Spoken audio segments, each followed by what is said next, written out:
സ്വന്തം ജീവൻ നശിപ്പിക്കുന്നതിനൊപ്പം അനേകരുടെ ജീവൻ എടുത്തതാണ്. മരണത്തിലൂടെ വിജയം നേടാമെന്ന് വിശ്വസിച്ചവർ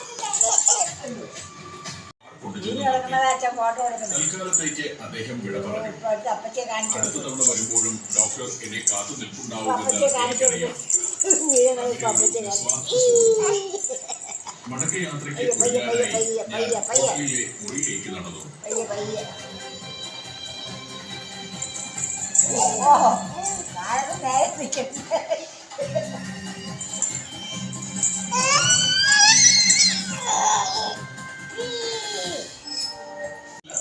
യുഎഇയുടെ മറ്റു ഭാഗങ്ങളിലെ കാഴ്ചകളും നമ്മുടെ വീക്ഷണങ്ങൾ മാറേണ്ടതുണ്ട്. ദുബായിയുടെ കാഴ്ചവെക്കേണ്ട ആവേശം നമ്മുടെ നാട്ടിൽ വരുന്ന